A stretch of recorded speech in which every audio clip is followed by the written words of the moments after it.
Jai Hind students, welcome to my YouTube channel.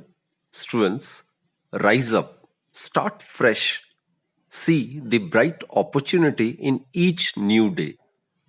A great attitude becomes a great day, which becomes a great month, which becomes a great year, and eventually, which becomes a great life. With that positive note, students, let's begin this particular episode. In the previous lecture, we have discussed the basics of simple harmonic motion, the periodic functions which are helpful, which can be used as mathematical tools so as to represent SHM. In this case, in this episode, we are going to discuss uniform circular motion and its relationship with simple harmonic motion. So students, for that, let us consider a particle to be moving in the anti-clockwise direction. So what we are assuming is a particle to be moving in the anti-clockwise direction, say with angular velocity omega along a circle of radius r. It's a circle, suppose, of radius r.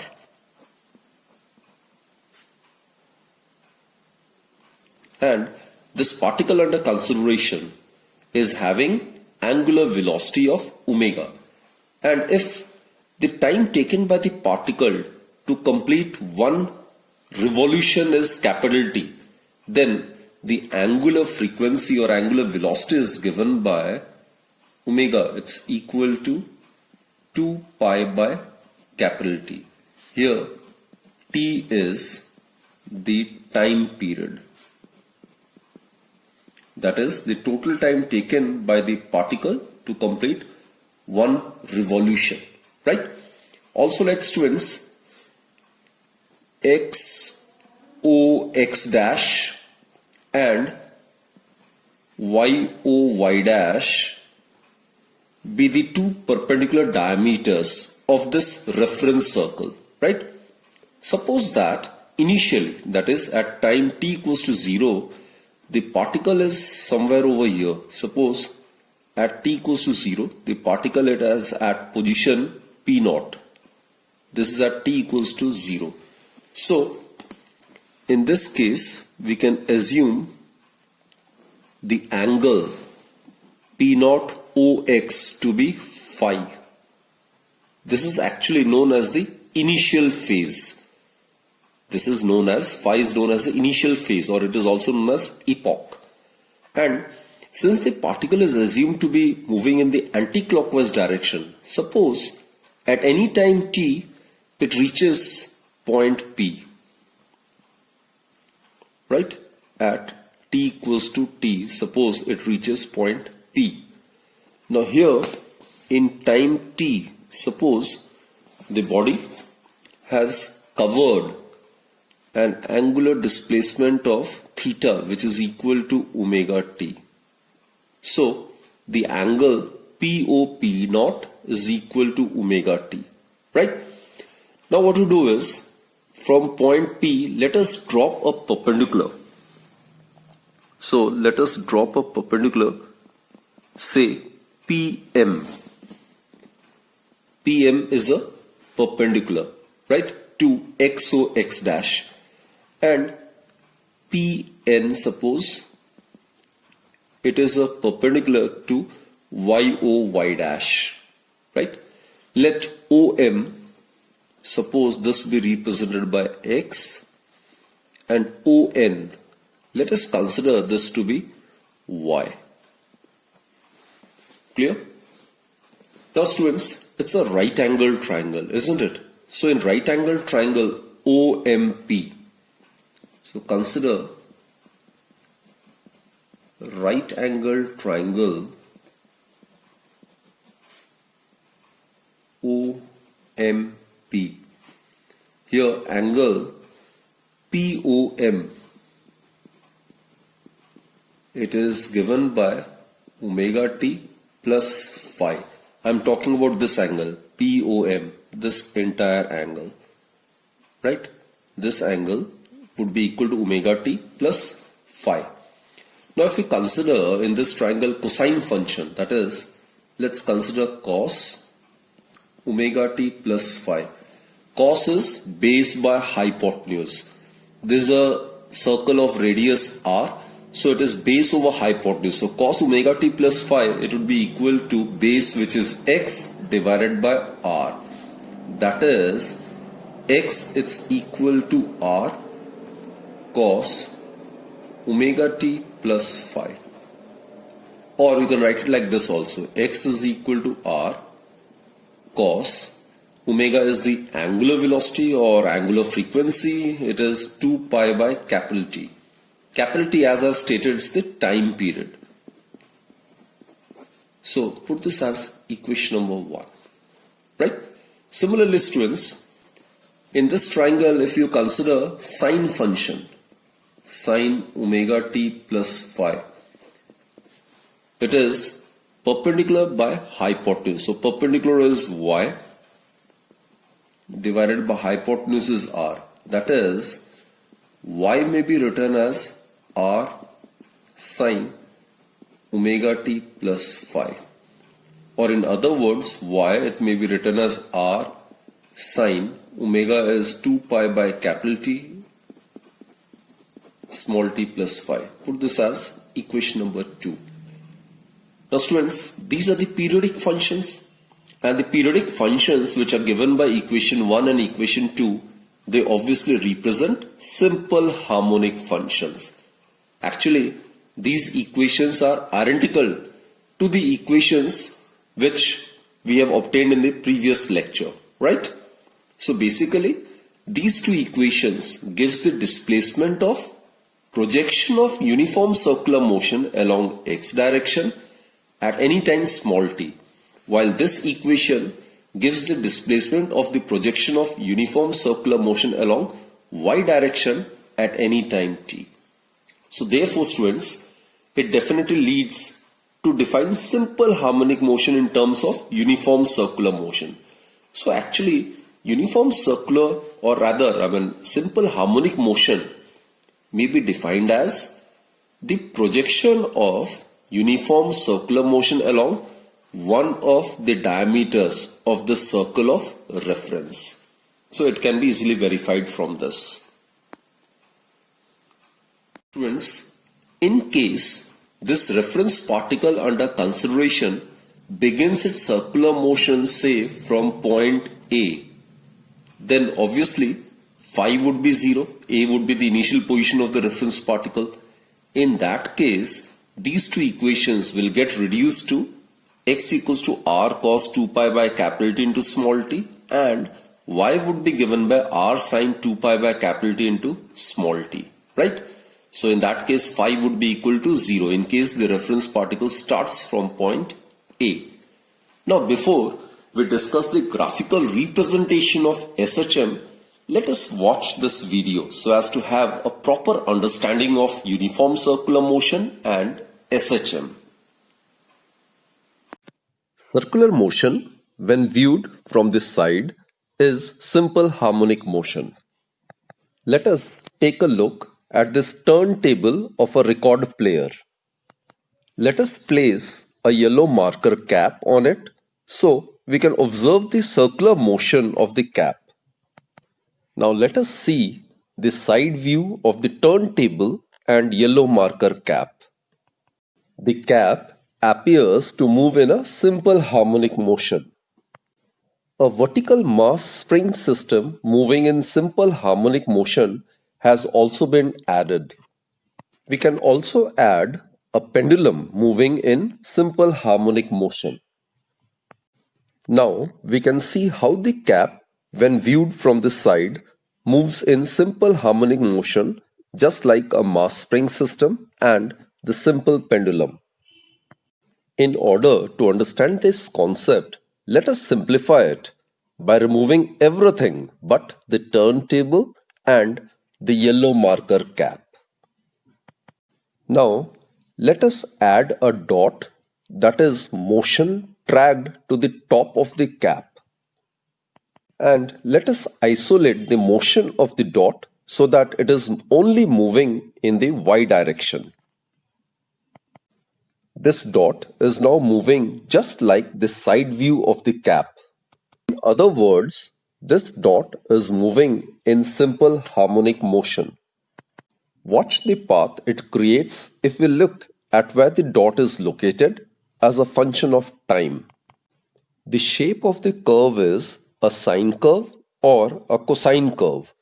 Sine and cosine are just shifted along the horizontal axis relative to one another. It just depends on where it starts along the horizontal axis. Let us consider a reference particle moving in anti-clockwise direction with uniform angular velocity omega along a reference circle of, say, radius a and the center O. Now, this circle is called reference circle and the revolving particle, as I've stated, is called reference particle. Simple harmonic motion is actually the projection of uniform circular motion along its diameter.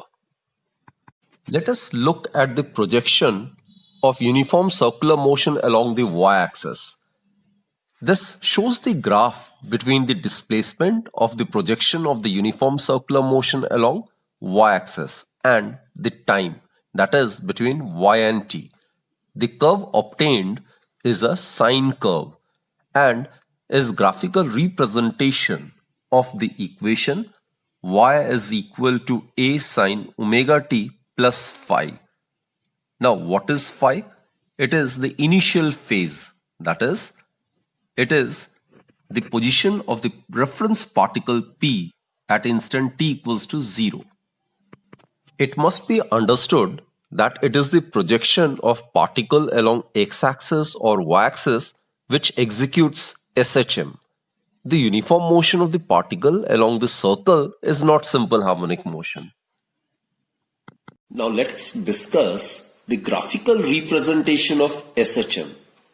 Now students, we are aware when a particle moves uniformly along a circle, then the projections of the uniform circular motion along x direction and along the y direction separately, it represent SHMs as been indicated by equations 1 and 2, right? Now in order to study the displacement time graph for SHM, let us consider that at time t equals to 0, the particle, that is the reference particle, is at point P naught, right? And it reaches point P1, suppose this is point P2, this is point P3, this is point P4, P5, P6, P7 and P8. Suppose this is again P8, right? After times, let us divide the entire time period capital T into 8 equal parts. So the reference particle will be at point P1 after time t by 8. The reference particle will be at point P2 after time 2t by 8. This will be after 3t by 8. The reference particle, which is assumed to be moving in the anti-clockwise direction, will be at position P4 after 4t by 8. Will be at P5 after 5t by 8. Will be at position P6 after 6t by 8. Will be at position P7 after 7t by 8. And will be at position P8, that is, which will complete one revolution after time 8t by 8, which will be equal to capital T, which is the time period, that is the total time taken by the reference particle to complete one revolution, right? Let us draw the graph between the displacement of projection of uniform circular motion along the x direction and time, that is between x and t. So this is x, this is x-axis, and this is time t, this is time t, So let us draw the graph between the displacement of the projection of this uniform circular motion along x-axis and time t, right? Now we have assumed the particle to be initially positioned at point P naught, right? So corresponding to t equals to 0, the position of the particle is over here, right? At t equals to t by 8, the particle is assumed to be moving in the anti-clockwise direction. So at t by 8, the body is over here. So its projection along the x direction would be over here, like this. Then at 2t by 8, the body is over here. So its projection along the x direction would be like this. Then at 3t by 8, the body's projection along x direction would be this point. At 4t by 8, students, this is 4t by 8. So this is the corresponding point. At 5t by 8, so it will be over here. At 6t by 8, its projection would be over here. This is 6t by 8. At 7t by 8, its projection along the x direction will be over here. And finally at 8t by 8, that is at time capital T, which is the time period. So it will be over here. Now, if you join these dots, we will get a cosine curve like this.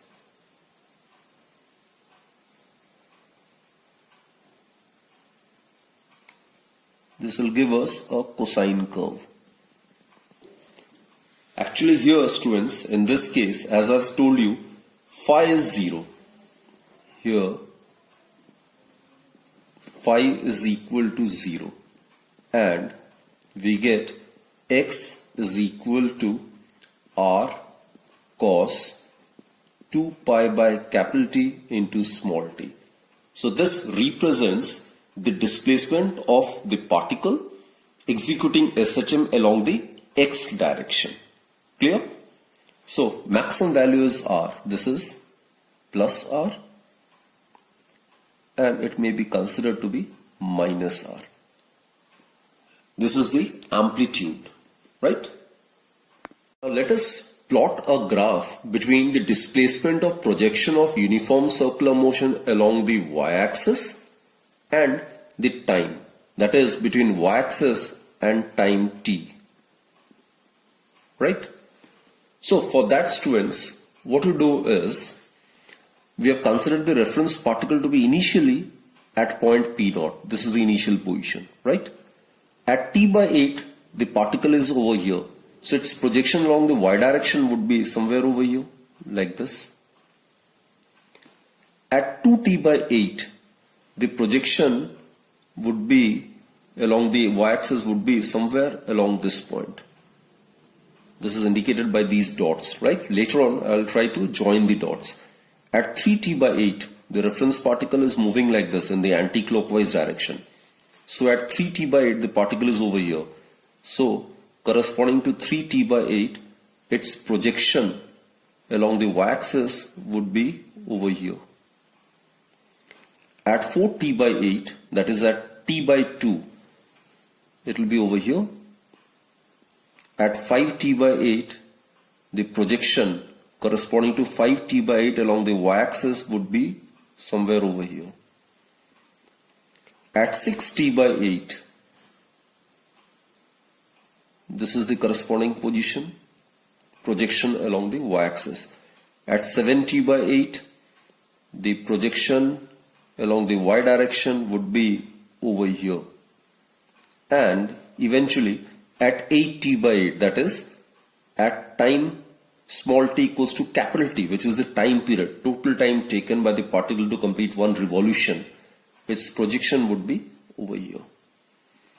So now, students, if you try to join these dots, then we'll get the curve, sine curve, like this.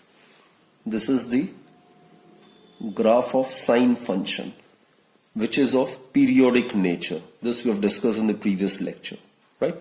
So this is the sine curve that we have obtained, right? So again, in this case, as I've told you, the particle is assumed to be initially positioned at P naught, where phi is 0. Phi is the initial phase. So if phi equals to 0, then we get y is equal to r sine 2 pi by capital T into small t. So this is the expression or the equation of the displacement of this reference particle along y direction, right? And this is the particle which is executing SHM. So these are x equals to r cos 2 pi by capital T into small t and y equals to r sine 2 pi by capital T into small t. These two represents the equations of displacement of the particle executing SHM along x direction and along y direction respectively. Important point to be noted is that the motion of the particle which is assumed to be rotating in this circle in the anti-clockwise direction is only periodic in nature, and the SHM is executed by the projection of this revolving particle along these two axes, that is on the diameter of the circle. So basically students, always remember SHM is projection of uniform circular motion along one of the diameters. Let us now derive and discuss the expressions for displacement velocity and acceleration of a body executing SHM. So as we have discussed earlier, we'll consider a reference particle and we'll consider it to be moving in the anti-clockwise direction, right? Like this.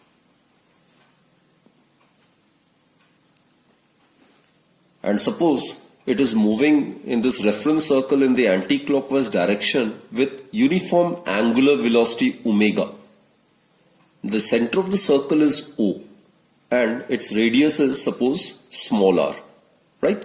Now at t equals to 0, suppose the particle is at point A, and we'll consider the SHM executed by the projection of the revolving particle along the y direction, right? So then at t equals to 0, the projection of the revolving particle is at point O. Now after some time, this is at t equals to 0, and after some time, suppose at t equals to t, suppose the body is at point T, such that angle POX is equal to omega t. Let me represent this angle. This angle POA, it will be equal to omega t. Omega, as I've told you, this is the constant angular velocity with which the reference particle is moving along the circle in the anti-clockwise direction. Now students, from point P, when we drop a perpendicular, say PN, to the y-axis, then in time t, in time small t, the projection of this revolving particle has moved from point O to point N. The distance ON along the y-axis can be considered to be y.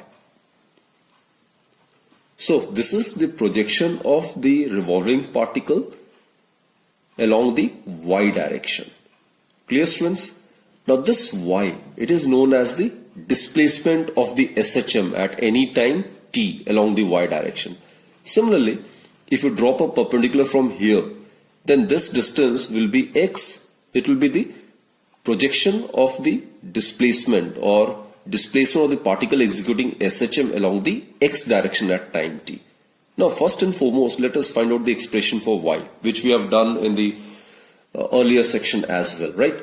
So this is omega t.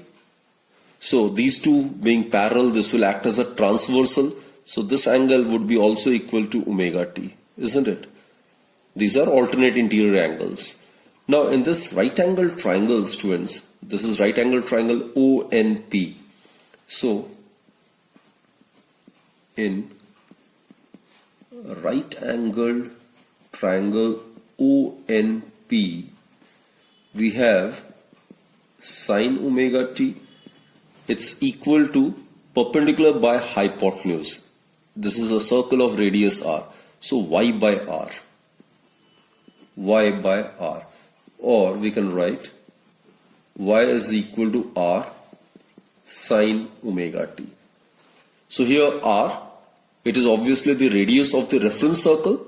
It is known as the displacement amplitude or simply amplitude of the SHM.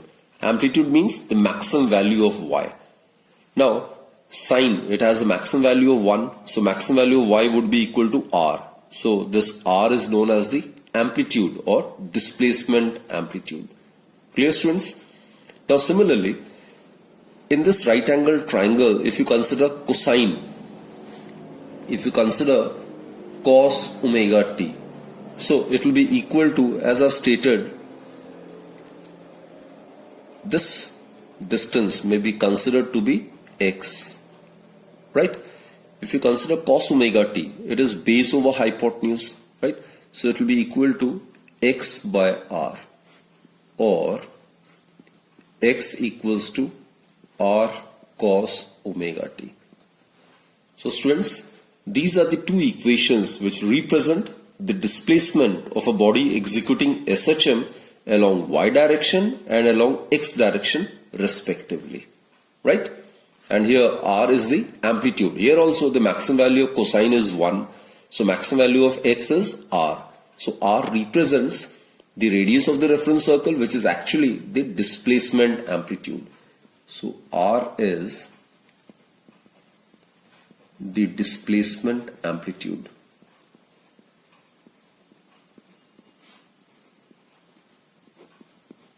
And the amplitude of SHM is actually defined as the maximum displacement on either side of the mean position, right? So again I repeat, students, the amplitude of SHM is defined as the maximum displacement on either side of the mean position. And here, as I've stated, omega is 2 pi by t. Omega, it is 2 pi by t. T is the time period.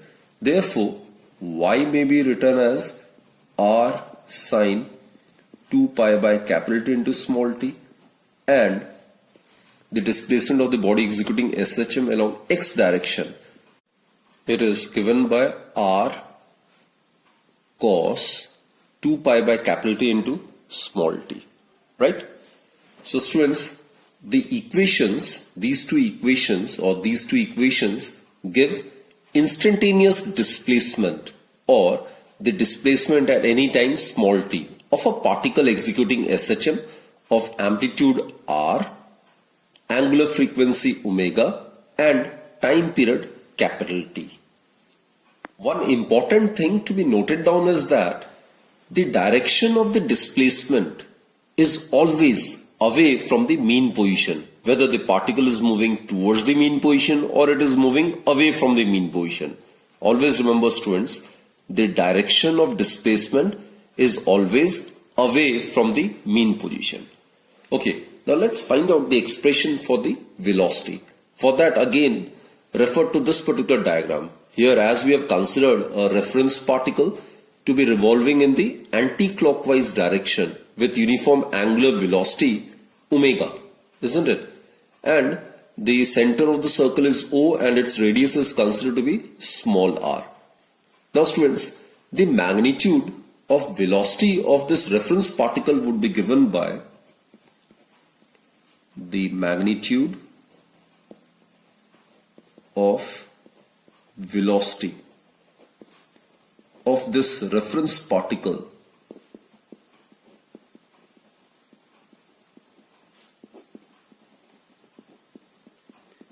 is given by, now suppose V is the V naught, suppose its velocity is V naught. Now whenever a body is moving along a curved path, the direction of motion at any instant would be given by drawing a tangent at that particular point. So at point P, the direction of motion of the reference particle would be given by drawing a tangent at point P. This is V naught, suppose. And the relationship between V and omega is V naught, it's equal to omega r, right? So this is the radius and this is the tangent. So the angle between the radius and the tangent is 90 degree. Now students, At any time t, this velocity v0 is equal to omega r at the point P is directed along the tangent as I have shown in the figure. Now this v0, it can be resolved into two components, one along the x direction and the other along the y direction. Now look, these are the two perpendicular components I am talking about. This is the vertical axis and this is the horizontal axis. Now the angle between these two is 90 degree, this is 90 degree. So it can be easily verified that this angle is equal to this angle.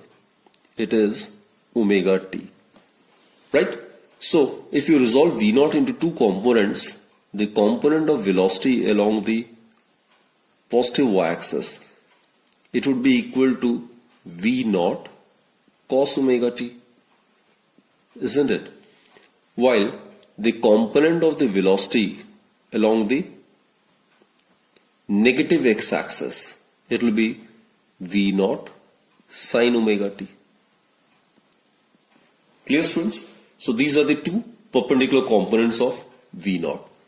So therefore, the velocity of SHM executed by the projection of revolving particle along the y-axis at any time t is equal to the component of velocity of the revolving particle along y-axis at that time, right?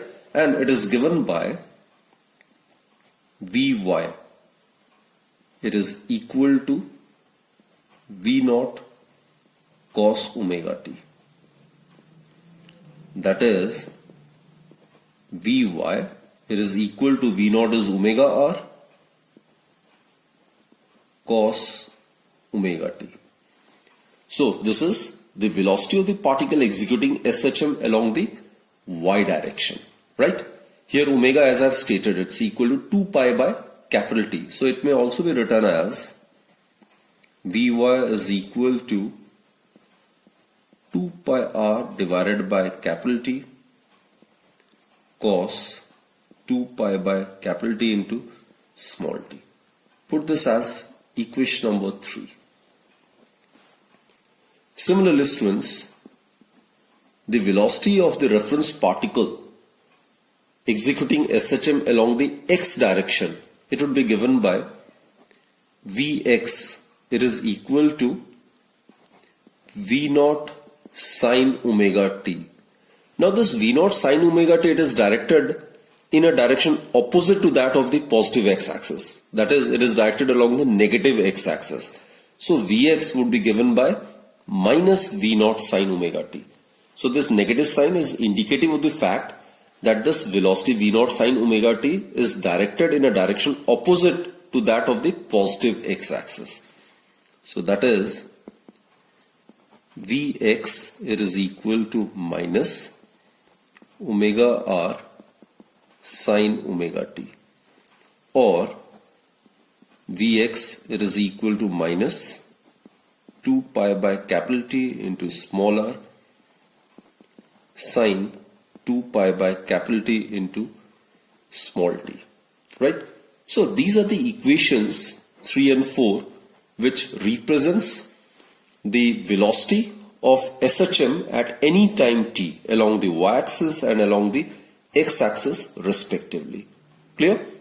Now let us consider this equation. V, it's equal to omega r cos omega t, right? So we can write r cos omega t as square root of r square cos square omega t, and it may further be written in this particular manner: omega square root of r square. Now cos square omega t plus sin square omega t is equal to 1, isn't it? So cos square omega t is equal to 1 minus sin square omega t, isn't it? So it may also be written in this particular manner: r square minus r square sin square omega t. That is, the velocity of the body executing SHM, it may be written as omega square root of r square minus r sine omega t. R sine omega t is equal to y. So it will become y square. And in case students, you make use of this particular expression, then you get v equals to omega square root of r square minus x square, right? So this is an important relationship between the velocity and the displacement of the body executing SHM. It may further be written as v is equal to 2 pi by capital T square root of r square minus y square, right? So again, these are very important equations, and it gives velocity of SHM when its displacement is y. Clear? So these are very important relation. We'll discuss the special cases as well. Now let us discuss these two cases when the particle executing SHM is at the mean position. Now when the body is at the mean position, then its displacement coincides with the mean position, so y or x would be equal to 0. So in this case, y would be equal to 0, and hence v, it would be equal to square root of, actually omega square root of r square minus 0 square. That is, what we get is v is equal to omega r, which is the maximum value. So students, it is the maximum velocity which the particle executing SHM can possess. Therefore, what we conclude is, whenever the particle executing SHM is at the mean position, then the velocity of the SHM is maximum and is given by V max. It's equal to omega r. That is, it is equal to 2 pi by capital T into small r. So this is actually known as the velocity amplitude. The maximum velocity of velocity is known as the velocity amplitude. So V naught, it is the velocity amplitude basically. Now let's consider the other case when the particle is at the extreme position. Now when the particle is at the extreme position, then the displacement is maximum. Now displacement of the body is maximum means it will be equal to the amplitude, and amplitude y would in that case become equal to r. And in such a case, the velocity, it would be equal to omega square root of, simply substitute the value of y as r over here. So r square minus r square, which implies that v, it will become 0. Therefore students, whenever the particle executing SHM is at the extreme position, then the velocity of SHM is always 0. So the conclusion is, a body executing SHM while passing through the mean position possesses maximum velocity, and at the instant it reaches the extreme position, it momentarily stops, right? Let us now try to find out the expression for the acceleration of a body executing SHM. So as considered earlier, we have assumed a particle to be moving in a circle of radius r in the anti-clockwise direction. Initially, at t equals to 0, the particle is assumed to be at position A. After time t, suppose the particle is at point P, covering an angular displacement of omega t. Omega is the angular frequency, 2 pi by capital T, right? So students, since it is moving along a circular path, therefore at point P, it will experience centripetal acceleration, right? And centripetal acceleration is always directed in the radially inward direction. So the particle at point P will experience centripetal acceleration. Suppose this be represented by A naught. And the centripetal acceleration is given by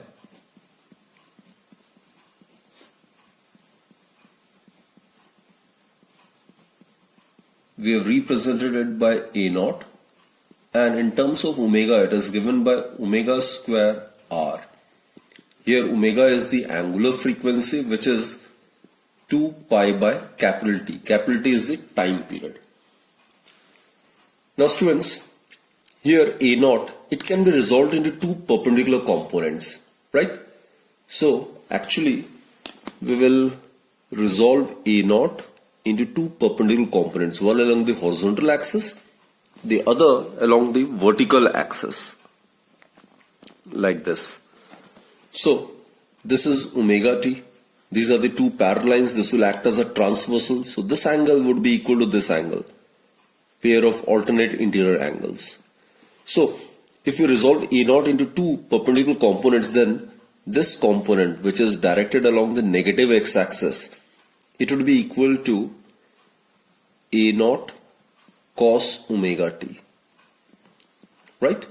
While this component, which is directed along the negative y-axis, this component of the oscillation would be A naught sin omega t.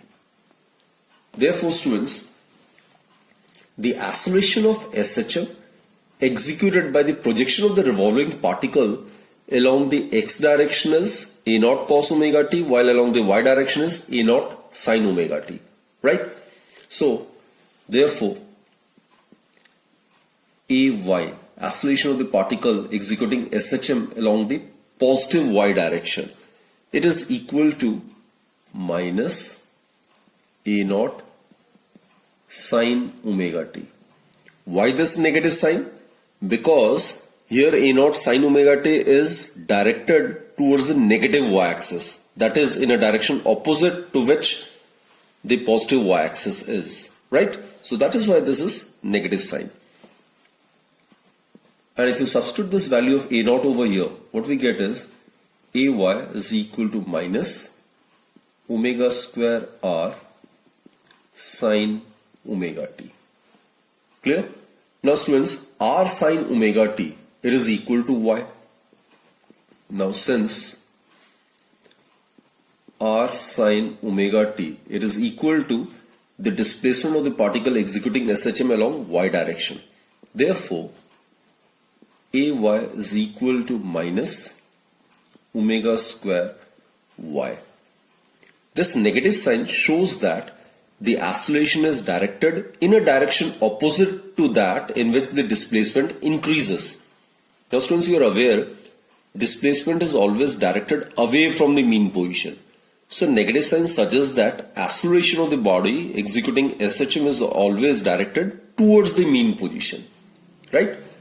Since the displacement increases in the direction away from the mean position on both sides, therefore the acceleration of SHM is thus always directed towards the mean position. Always remember that. Clear? And as you are aware, omega is constant, isn't it? So from this equation, it's pretty clear that the acceleration of SHM is always directly proportional to the displacement from the mean position O. Similarly, we can find out the acceleration of the body executing SHM along the x direction. Now, along the x direction, the acceleration is minus A naught cos omega t. So, AX, it is equal to minus A naught cos omega t. This is the acceleration along the x direction. Now, A cos omega t is directed in a direction opposite to that of the positive x direction. So, that is why this negative sign is assigned over here. Now, it implies that AX is equal to minus, substitute this value of A naught over here, which is the centripetal acceleration, omega square R cos omega t. Now here again, since R cos omega t, it is actually the displacement of SHM along the x direction. Therefore, AX, it is equal to minus omega square x.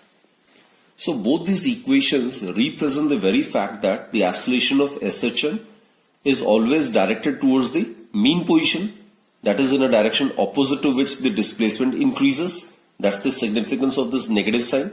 And it also clearly indicates that the acceleration of SHM is directly proportional to the displacement. Hence, simple harmonic motion may be defined as that periodic motion in which acceleration is directly proportional to the displacement and is always directed towards the mean position. Now let us discuss the following special cases. First is when the particle is at the mean position. When the particle is at the mean position, then obviously the displacement would be zero. It will be coinciding with the equilibrium or mean position. That is, then x or y is equal to 0. So let's consider along the y direction. Y or x would be equal to 0, which implies that the acceleration would be equal to 0. So what we conclude is, whenever the particle is at the mean position, the acceleration of SHM is 0, right? And second case, when the particle is at the extreme position,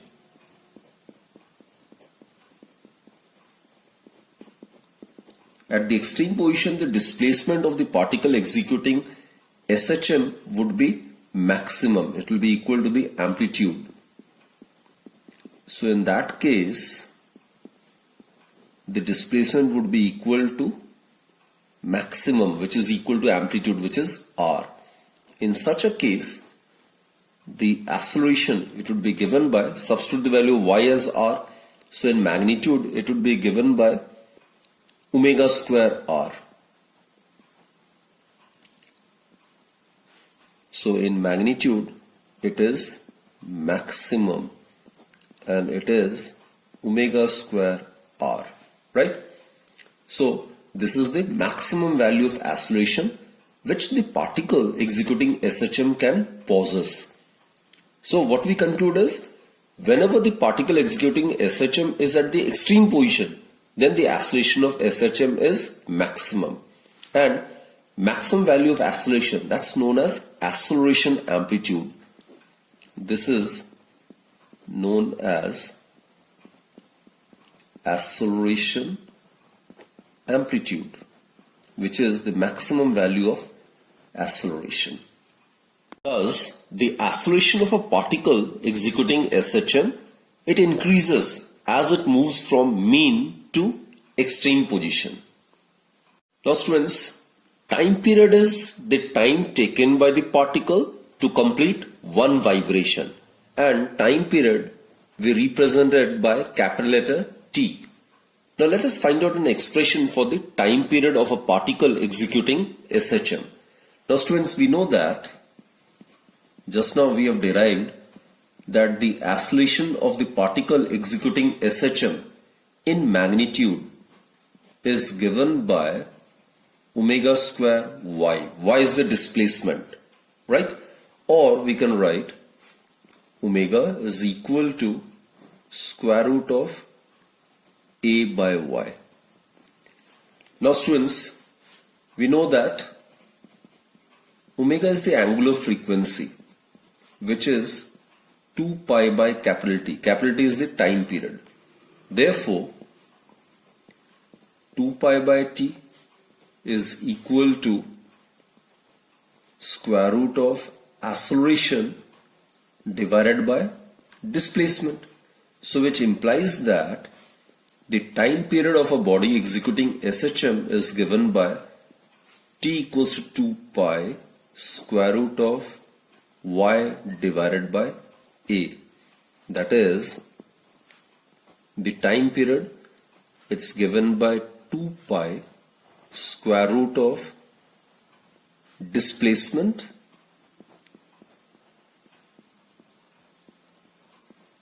divided by a is the acceleration.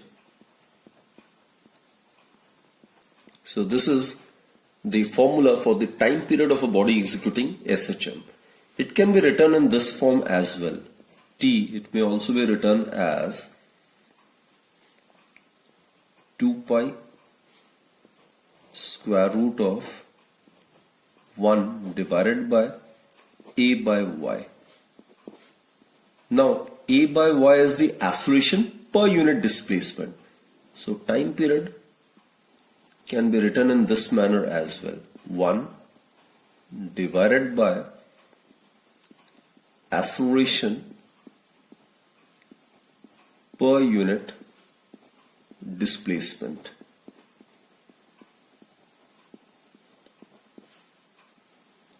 So this is the expression for the time period of a body executing SHM.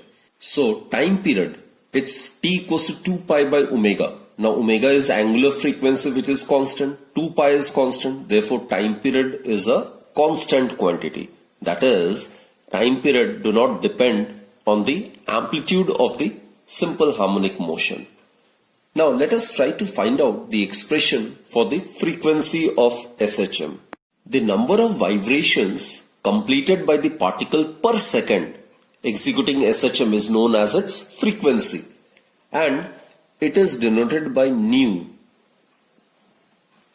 And mathematically, frequency is also defined as the reciprocal of time period, right? Now obviously, time period, just now we have discussed, it is equal to 2 pi square root of displacement divided by acceleration.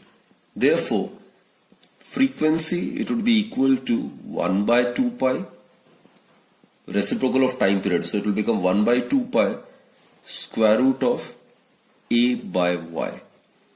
That is, frequency of a body or a particle executing SHM is given by 1 by 2 pi square root of acceleration divided by displacement. So frequency of SHM is also a constant quantity, right? And the units of frequency are obviously reciprocal of time period, which is second. So the unit of frequency would be per second. So SI unit is per second, which is also known as hertz.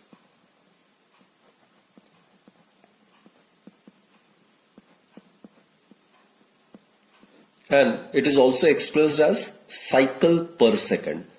And for higher frequencies, the units such as kilohertz or even megahertz are used.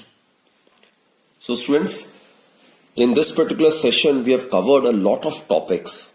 Actually, we have discussed the graphical representation of uniform circular motion and SHM. Then we have discussed graphically the expression for the displacement, velocity, acceleration, time period, and then frequency. So this lecture was important, very, very important indeed. And that's it for this particular session. Do join me in my next lecture where I will be deriving the expressions for displacement, velocity, acceleration by using calculus method. That's an alternative method, right? So do join me then in my next lecture and keep watching my videos, right? Stay healthy, stay fit, and always keep smiling. Thank you.